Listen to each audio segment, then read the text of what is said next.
Bonsoir à tous, bienvenue dans cette nouvelle édition de l'Africa Newsroom, votre émission quotidienne de décryptage de l'actualité africaine. Premier volet ce lundi de notre semaine spéciale agriculture en Afrique avec un dossier consacré aux coopératives. Au sommaire également, le Premier ministre congolais Augustin Matata Ponyo a annoncé sa démission ce lundi pour permettre la nomination d'un chef du gouvernement issu de l'opposition conformément à l'accord issu du dialogue national. Et puis c'est désormais officiel, le président gambien Yaya Jammeh est en lice pour un 5e mandat. Sa candidature a été annoncée ce 10 novembre.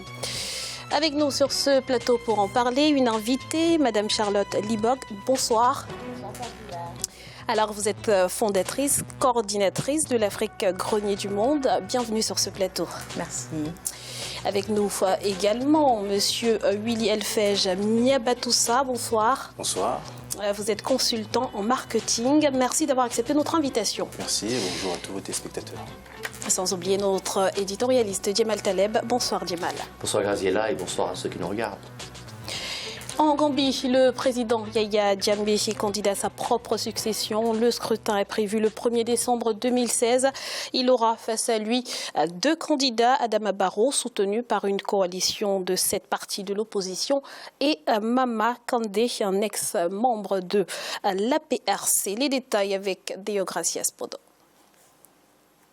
Les électeurs gambiens se rendront aux urnes le 1er décembre 2016 dans le cadre d'une élection présidentielle qui suscite de nombreuses interrogations. Alors que la campagne électorale débute ce 16 novembre 2016, l'opposition multiplie les appels à la transparence et à la responsabilité de la commission électorale indépendante. La Gambie élira un nouveau président parmi les 3 prétendants à la magistrature suprême, notamment le chef de l'État sortant Yaya Jammeh en lice pour un 5e mandat consécutif. Il représentera l'Alliance pour la réorientation et la construction patriotique, APRC, son parti. Il affrontera 2 autres candidats, Adama Barrow, soutenu par une coalition de 7 partis de l'opposition, et Mama Kandeh, un ex-membre de l'APRC, aujourd'hui en lice pour le compte du Congrès démocratique de Gambie, GDC, un parti récemment créé. L'enjeu, d'abord pour le président Yaya Jammeh, c'est de tenir une élection à l'issue de laquelle la communauté internationale ou les observateurs diront que tout s'est passé normalement. Parce que si vous vous souvenez, en 2011, la dernière présidentielle, il n'y avait rien en matière de transparence. Donc il a aujourd'hui un enjeu majeur, c'est de faire en sorte qu'au sortir de cette élection, s'il gagne, qu'il retrouve un semblant de crédibilité. Pour l'opposition, c'est un pari de l'unité qui a été gagné parce que l'opposition traditionnelle n'avait jamais réussi à se rassembler contre Yaya Jammeh. Vraiment, la présidentielle gambienne se tient en moment très critique. Pour une partie de l'électorat gambien, notamment de l'opposition, il y a de quoi croire en un renouveau au sommet de l'État à l'issue du scrutin de décembre. Au pouvoir depuis octobre 1996, le président Yaya Jammeh, de son côté, reste confiant. Il a garanti l'autonomie de la commission électorale, mais l'atmosphère demeure tendue entre les différents acteurs politiques. Pour la première fois, le président Jammeh, à qui personne n'ose dire des vérités, Ali Momar Ndiaye, a dit au président Yaya Jammeh qu'aujourd'hui, le bruit continue de circuler, que cette élection ne sera pas transparente. Et aujourd'hui, il est à peu près sûr que nous allons vers des élections assez mouvementées. L'opposition pense que la raison majeure de devoir s'unir, c'est pour anticiper sur ce qui se déroulerait après l'élection. Si Jammeh demain gagne une élection, si l'opposition devait la contester, elle serait en masse, je veux dire en mouvement unifié. Vous avez aujourd'hui, c'est ce grand enjeu majeur qui est là. L'APRC, le parti au pouvoir et les formations d'opposition, devait signer le 8 novembre 2016 un accord portant sur les relations entre les partis politiques et le déroulement pacifique de la présidentielle. L'événement a été reporté à une date ultérieure. La campagne pour l'élection présidentielle débutera dans un contexte d'incertitude et de suspicion. Les Nations Unies ont lancé un appel pour des élections libres et crédibles. Djemal, cette candidature du président Jammeh n'est pas une surprise. Non, ce n'est pas une surprise. Personne n'aurait parié, évidemment, le contraire. On aurait été tenté, on est tous tentés de dire au départ, une élection pour rien.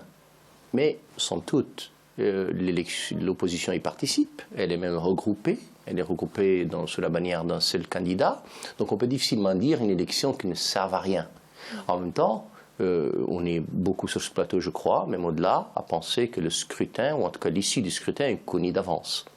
Yaya Jammeh est un personnage politique atypique. Il ressemble à aucun autre.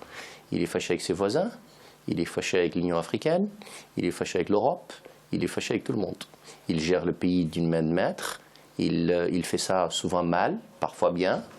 Il a parfois des gestes positifs, il n'y a aucun doute là-dessus. J'ai parfois du mal même à en dire du bien tellement on lui reproche de choses. Cela dit, le scrutin, lui, ne fait pas tellement de mystère. Il y a fort à parier que le président Jammeh soit réélu dans les conditions qui seront contestées le lendemain par l'opposition.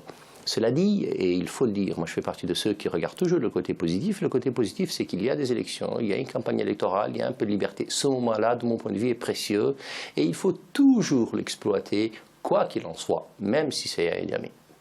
Monsieur Toussa, vous partagez ce point de vue. Vous pensez que les élections gambiennes sont jouées d'avance?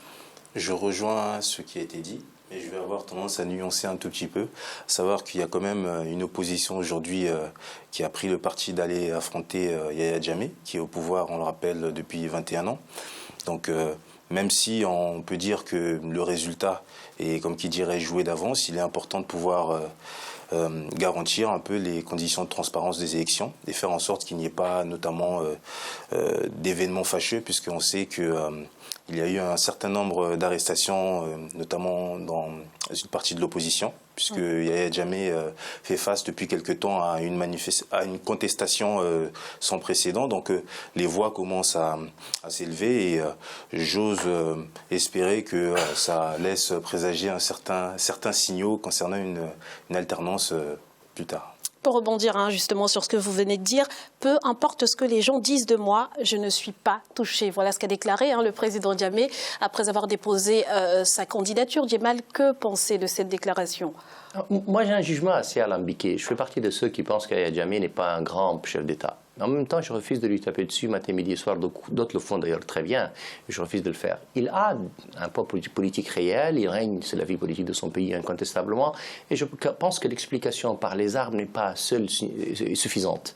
Au-delà de ça, il est très dur avec les opposants. Il est très dur avec la vie politique de son pays. Mais enfin, ils existent. Ce que vous avez dit est vrai. C'est-à-dire qu'ils sont regroupés et réunis. À côté de ça, c'est un personnage atypique. Il ressemble à aucun autre. Il ne ressemble à aucun chef d'État qu'on n'a jamais connu. Même quand on va chercher un Mugabe, c'est même pas Mugabe, c'est quelqu'un à part qui soigne, qui guérit, qui est papa, qui est tout ça à la fois. Mais enfin, il a ses biens et ses pas bien. Il y a toujours une limite pour moi. C'est restreindre totalement les libertés, et malheureusement, ça, il le fait. La deuxième chose, c'est la limite du sang. Il n'en a pas beaucoup fait couler jusqu'ici, il en a quand même fait couler. Et donc, ce sont pour moi des deux autres limites. À côté de ça, oui, il a un côté positif, incontestablement. Madame Liborg, et vous, que pensez-vous du président Jammeh? Écoutez, comme l'a dit Djemal, disons que c'est effectivement un personnage atypique. Je pense qu'il n'y a pas grand-chose à dire. Donc, pour justement compléter ce qu'il vient de dire, je pourrais tout simplement ajouter qu'effectivement, la Gambie fait partie de ces pays qui regorgent d'un potentiel agricole inestimable. Donc, espérons qu'on puisse avoir un peu plus de liberté dans ce pays pour pouvoir effectivement exploiter ce potentiel-là. Voilà. Dans l'actualité également, l'annonce était attendue. Elle est désormais officielle. Le Premier ministre congolais Augustin Matata Ponyo a présenté sa démission ce lundi. Il s'agit de la première étape de la mise en œuvre de l'accord politique. Théogracias Podor.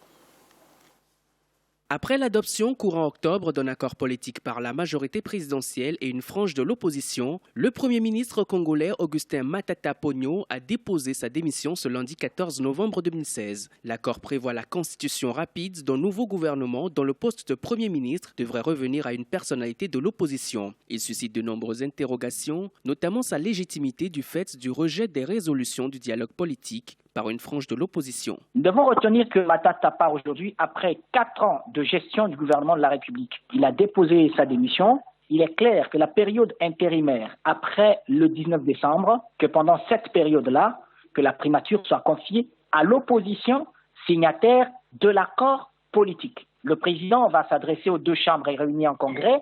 Maintenant, on attend, mais le Premier ministre qui viendra aura le défi, contrairement à Matata, il aura le défi d'organiser les élections parce que c'est ça le principal problème qui cause la crise politique en République démocratique du Congo. L'accord conclu en octobre autorise également à 2018 le report du scrutin présidentiel prévu initialement avant fin 2016. Un sujet qui divise toujours la classe politique congolaise car pour une frange de l'opposition dirigée par l'ancien Premier ministre Étienne Tshisekedi, le départ du président Joseph Kabila à la fin de son second mandat est non négociable. Le mandat actuel du chef de l'État s'achève le 19 décembre 2016. Les dispositions de la Constitution sont claires. et chacun a pris un engagement d'honorer, de respecter intégralement la Constitution à la fin du mandat. S'il n'y a pas un nouveau président élu, le président Kabila continue jusqu'à ce qu'on désigne un nouveau président élu. Mais je crois qu'il faut éviter une trop grande personnalisation du débat politique autour du président Kabila, parce qu'on ne s'est pas réunis à la Cité de l'Union africaine pour débattre du sort du président Kabila. Selon le gouvernement congolais, l'accord politique reste toujours ouvert aux autres acteurs qui refusent encore de le signer. Depuis janvier 2015, l'opposition et les mouvements citoyens congolais ont multiplié les manifestations pour exiger le départ du président Kabila. La République démocratique du Congo traverse une crise politique profonde depuis la réélection du président en 2011 au terme d'un scrutin contesté. La crise a été aggravée du fait de la non-convocation du corps électoral dans le délai constitutionnel pour l'élection présidentielle. Aujourd'hui, certains espèrent que la nomination d'un Premier ministre issu des rangs de l'opposition soit un début de solution à la crise que traverse le pays. Djemal, la démission d'Augustin Matata Ponyo, c'est la suite logique de l'accord signé le 18 octobre. Oui, c'était attendu, c'était prévisible. L'étape suivante, c'est le choix d'un Premier ministre issu de l'opposition. Moi, j'admire les Congolais de ce point de vue-là, je vais vous dire pourquoi. Le Congo, la République démocratique du Congo a un problème qui s'est posé. 1, comment faire en sorte que le président respecte la Constitution. 2, comment faire en sorte que matériellement l'élection soit organisée, alors que tout le monde sait que matériellement ils n'en sont pas capables. 3, comment faire tout cela dans la paix, la tranquillité, et sans que la vie des Congolais ne soit mise en danger. Et pour la première fois, et c'est ça, honnêtement je l'apprécie, pour la première fois, une partie de l'opposition, pas toute, s'est assise autour de la table avec le président Kabila et ils lui ont proposé un schéma de sortie de crise. Le schéma de sortie de crise, grâce encore une fois au Premier ministre Edom Kodjo, qu'il faut s'allier encore une fois et dont absolument le sens des responsabilités est énorme. Et ils se sont dit comment nous allons faire en sorte de régler nos problèmes.